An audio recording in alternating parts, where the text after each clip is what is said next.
Part 4. The Pack. By midday, the boys were running on fumes.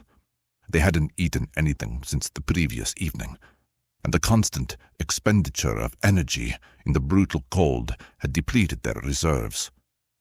They stopped to rest for a moment, scooping handfuls of snow into their mouths to quench their thirst. The cold water hurt going down, but was better than nothing. As they sat on a fallen log, catching their breath, Yuri suddenly broke down. The tears came without warning, streaming down his face as his shoulders shook with sobs. All the fear, all the stress, all the grief that he'd been holding inside came pouring out in a torrent of anguish. Why did he have to sign that stupid contract? Yuri cried, his words barely intelligible through his tears. I don't want to go to school in Moscow. I don't want any of this. I was happy in Novi Urengoy. I would have been perfectly happy following in Papa's footsteps, being a janitor, anything. Why did he have to leave us? Why did he have to die? Vlad felt his own tears starting, but he forced them back. He had to be strong for his brother. He moved closer and wrapped his arms around Yuri, holding him as he cried. I know, Vlad said softly. I know it hurts. I miss him too. Every single day. It's not fair. Yuri sobbed. It's not fair. No, it's not, Vlad agreed. Nothing about this is fair. But Yuri, listen to me. There was no future for us in Urengoy. You know that, right? Papa knew it too.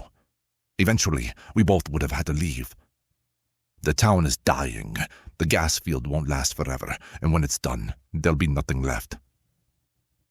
He tilted Yuri's face up to look at him. Papa made the choices he made because he loved us. Because he wanted better for us than he had for himself. Was it the right choice? I don't know. I'll probably spend the rest of my life wondering about that. But we can't change the past. We can only decide what we do with the future. What future?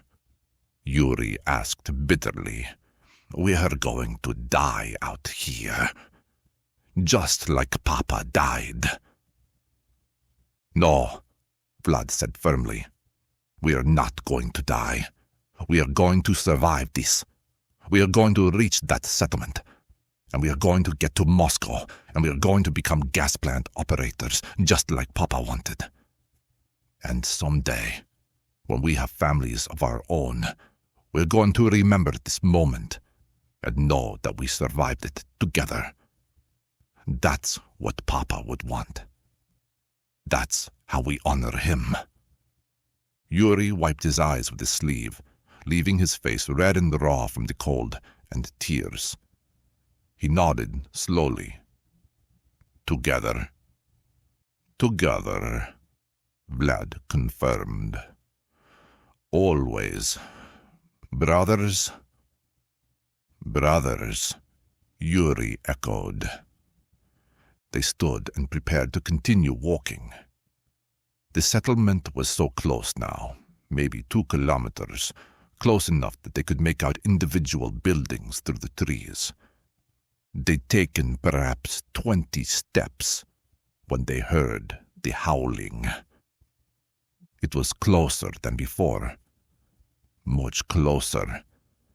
And there were multiple voices, a whole chorus of predatory calls that seemed to come from all around them. Wolves, Vlad breathed. Turning in a slow circle, trying to locate the pack. They appeared like ghosts materializing from the snow. 6 of them, lean and gray, with yellow eyes that locked onto the boys with unmistakable intent. The pack spread out in a loose semicircle, cutting off escape routes, working with the coordinated precision of animals that had hunted together for years. The alpha, a massive male with a scarred muzzle, took a step forward and growled, a low rumble that Vlad felt in his chest. "Stay behind me," Vlad told Yuri, though he had no idea what he could actually do against 6 wolves. Yuri raised his stick, holding it like a spear. "No, we fight together." One of the wolves, a smaller female, darted forward to test their defenses. Yuri was ready. He swung the stick like a club, catching the wolf in its ribs with a solid hit. The animal yelped and retreated, but the rest of the pack didn't back down. If anything, they seemed more aggressive now, offended by their prey's resistance. Another wolf came from Yuri's blind side, moving with lightning speed. Its jaws clamped down on Yuri's right calf, teeth punching through his thick winter clothing and into muscle. Yuri screamed and collapsed to the ground. "No," Vlad roared. He kicked at the wolf with all his strength, his heavy boot connecting with the animal's skull. The wolf held on for another second, then released and backed away, blood dripping from its muzzle. Vlad positioned himself over his fallen brother, prepared to defend him with his bare hands if necessary. The wolves circled, their intelligence evident in their calculated movements. They knew their prey was injured now. They could afford to be patient. Then everything changed. A roar split the air. Not a wolf sound, but something much larger and far more terrifying. The Shatun bear exploded from the tree line, a mass of fur and fury and mindless rage. Its ruined right eye was crusted with blood, and its face was a mask of dried gore, but none of that slowed it down. The bear had tracked them. It had followed their scent through kilometers of wilderness, driven by a hunger that went beyond mere physical need. This was obsession. This was vengeance. The alpha wolf turned to face this new threat, but it had no chance. The bear's massive paw caught the wolf across the ribs with enough force to lift the animal off its feet and send it flying through the air. The wolf hit a tree trunk with a sickening crunch and didn't move again. The rest of the pack scattered, but the bear wasn't interested in retreat. It caught another wolf in its jaws, shook it like a dog with a toy, and flung the broken body aside. A third wolf tried to dart in from behind, and the bear spun with surprising agility, its claws opening deep furrows in the wolf's side. It was carnage. The bear was beyond pain, beyond reason, beyond anything except the need to kill. And the wolves, predators though they were, had no answer for this level of savage violence. Vlad dragged Yuri to his feet. His brother was crying from the pain in his leg, unable to put weight on it without gasping. "We have to go," Vlad urged, "while they're distracted. Come on." They moved as quickly as they could, Vlad supporting most of Yuri's weight. While behind them the sounds of the battle continued, roars, snarls, yelps of pain, and the wet sounds of flesh being torn. After perhaps 100 meters, Vlad chanced to look back. The wolves were gone, dead or fled. He couldn't tell.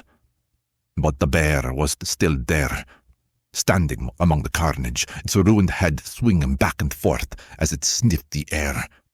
Then it locked onto their scent, and began to move in their direction.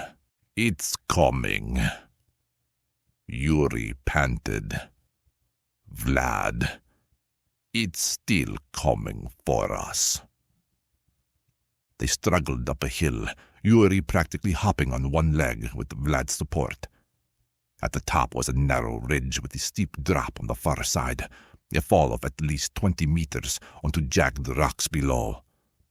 Yuri collapsed at the edge, his face pale with pain and exhaustion. "I can't," he gasped. "I can't go any further. Just leave me and run."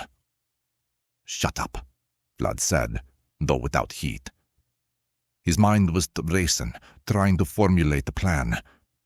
They couldn't outrun the bear. They couldn't fight it. But maybe. He noticed a small ledge about a meter below the ridgetop, just barely wide enough for a person to stand on. Below that was the sheer drop to the fewer rocks. "I have an idea," Vlad said. He pulled out the flare gun and checked it, still loaded with the single flare. He had one shot at this. "What are you going to do?" Yuri asked. "We're going to hold our ground, right here." "That's insane. It'll kill us." "No," Vlad said, with more confidence than he felt. "We're going to kill it. Trust me." The bear appeared at the base of the hill, moving with single-minded purpose. Despite its injuries, despite the fight with the wolves, it was still coming. It would never stop. Not until it had killed them, or died trying. Vlad positioned himself at the edge of the ridge, Yuri beside him. The ledge was just to his right, and beyond it, the deadly drop. "When I say jump, you jump to that ledge," Vlad instructed. "Don't hesitate. Just do it." The bear began climbing the hill, picking up speed as it came. Vlad raised the flare gun with both hands, sighting down the barrel. His hands were shaking, from cold, from fear, from exhaustion, but he forced them steady. The bear was 30 meters away. 20. 10. Vlad pulled the trigger. The flare shot out with a whoosh of flame and smoke, streaking through the air toward the charging animal. For one horrible moment, Vlad thought he'd missed. The bear ducked its head at the last second, and the flare passed so close to its skull, he could swear it singed the fur. But the bright light and sudden noise did what he'd hoped. It disoriented the bear. The animal stumbled, its charge becoming uncontrolled as it tried to recover its senses. "Jump!" Vlad screamed. He grabbed Yuri, and they both threw themselves sideways onto the small ledge, crashing down hard on the narrow strip of snow-covered rock. Above them, the bear couldn't stop its momentum. It tried to dig in its claws, tried to halt, but it was moving too fast on the slippery snow. The beamer sailed over them, its massive body passing so close that Vlad could have reached up and touched it. For a moment that seemed to last forever, the animal hung in the air, its legs scrabbling uselessly. Then gravity reasserted itself. The bear fell, tumbling end over end down the rocky slope. They heard the impacts, heavy sickening thuds as 400 kilograms of flesh and bone collided with unforgiving stone. The bear's screams echoed up from below, growing weaker with each terrible impact. Finally, there was silence. Vlad and Yuri carefully pulled themselves back up onto the ridge and looked down. far below. The bear lay motionless on the rocks, its body broken and still. "You did it," Yuri said, his voice filled with disbelief. "You actually did it." "We did it," Vlad corrected. He pulled his brother into another embrace, and they held each other, both of them shaking with relief and shock and the after effects of adrenaline. Snowflakes began to fall. First, just a few, drifting gently from the pale gray sky. Then more and more. "The storm," Yuri said. "It's here."